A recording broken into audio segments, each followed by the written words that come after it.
Адакам сатканың чынбы?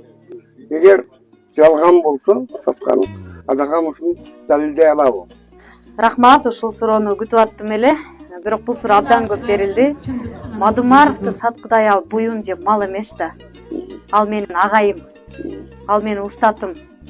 Ал мени отко, сууга, тегирменге салса дагы, андан мен көп нерсени үйрөндүм. Мен ага өмүр бою ыраазымын. Ошондой кишиден сабак алып калганыма абдан кубанычтамын. Мен үчүн бул абдан турмуштук чоң сабак болду да. Съемка здесь.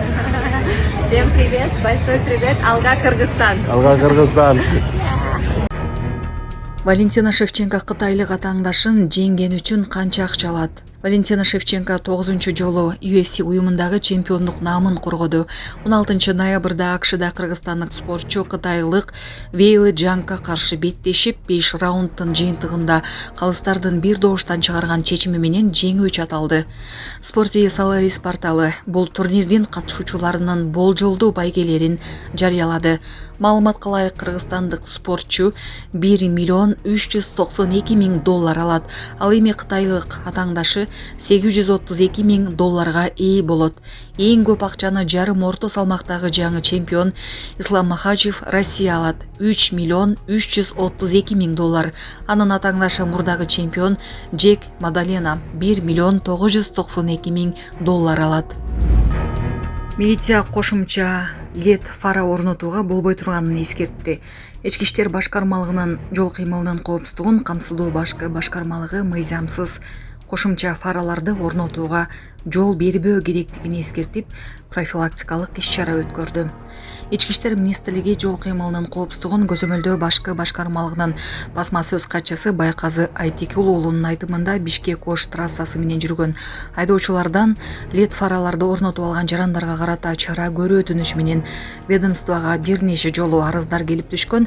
Айдоочулар белгилегендей, мындай жарык берүү көзгө чагылышып, авариялык кырдаалдарды жаратат.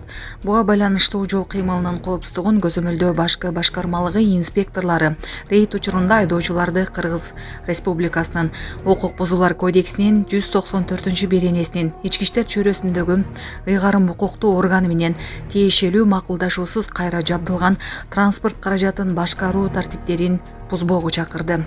2000 сомго сатып алып, лампочкаларды алмаштырасыңар, люстраларды жана лед фараларды коюуга болбой турганын билесиздер да. Мурда колдонгон үчүн жазалоого мүмкүн болсо, азыр орноткон үчүн жазалоо мүмкүн. Иштейби, орноттуңбу, уна айып короосуна токтотулат деп белгиледи. Жол кыймылынын коопсуздугун көзөмөлдөө башкармалыгынын инспектору сүйлөшүү учурунда. Ана фаралар силер жашсыңар, алып алып меники көрбөйт, ана мен айдап атам, бир 2000 сомго фара алып туруп, лампочкаларды алмаштыра салып, билесиңер, лед фаралар болбойт. Сразу айтып коём. Урматтуу Москва шаарындагы мекендештер, Умбем клиникасы төмөнкү кызматтарды сунуштайбыз. Педиатр, гинекология, стоматология, неврология, хирургия, кардиология, лор, УЗИ жана башка. Андан тышкары массаж жана бардык лабораториялык анализдер. Толук маалымат +7 925 103 22 77. Биздин дарек Москва шаары, метро Нахимовский проспект, Сивашская 7, корпус 2. Сиздин ден соолугуңуз биздин камкордук. Люстра, лед фара, анан мен артым эме кылат элем, мен базамда кылат элем. Жок, жол эрежесинде 194 беренеде жазылып турат. Мурун использование бар болсо, азыр установка. Иштейби, установленный. Болду, все, стоянканы бересиз. Телефонуңар бар экен, болду эми тартып алчу. Мен аккуратно сүйлөдүм биринчи. Бул айтты. Жок, отур, бул айтты. Байка барып жөнө сүйлөшөт экенбиз ошондо. Штрафтанга кирет экенбиз, кайра Уялыш керек.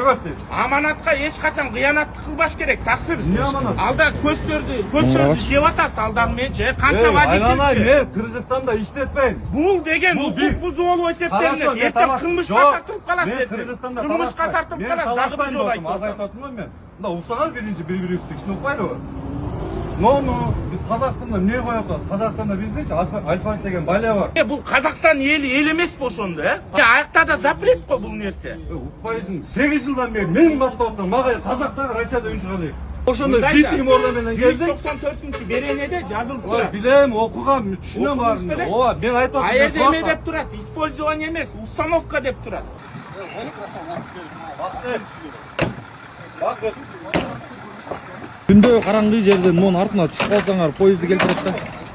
Казакстан, Альфард, чотам дейсиң го мынека.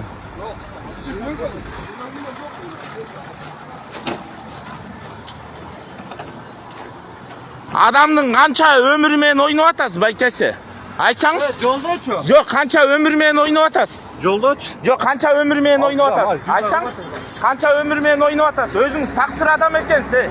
Аманатка эч качан кыянаттык кылбаңыз. Канча адам ушудан каза болуп калып атат алда фаралардан. Кыргызстанда жүрбөйм, түшүнүп атасың? Сиз Кыргызстанда Мен жүрбөсөңүз. Кыргызстанда айдабайм муну. Казакстан, Россия болду. Сиз не учуп өтөсүзбү Кыргызстандан? мен Келип атпайсызбы? Кирип атпайсызбы? Кыргызстанга келем. Нону караңызчы алдан көзү сиз кетип баратканда свиктепсе жакшы жолдо.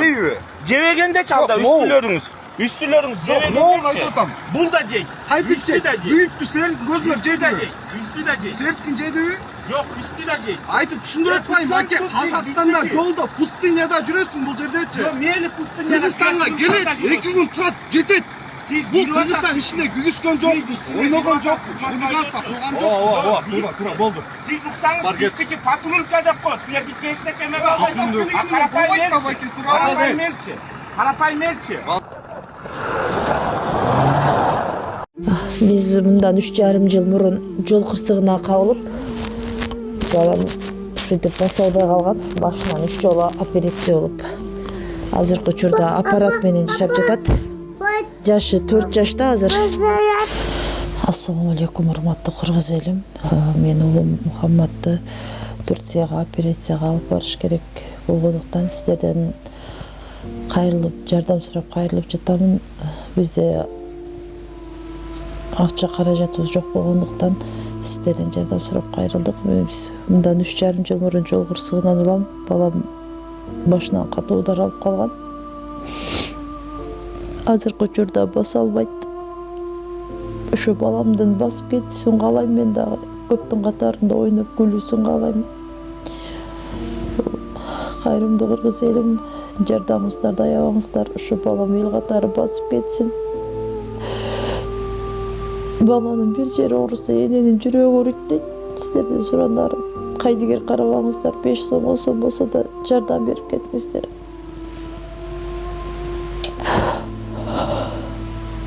Азыркы учурда балам 4 жашта, өз алдынча баса албайт.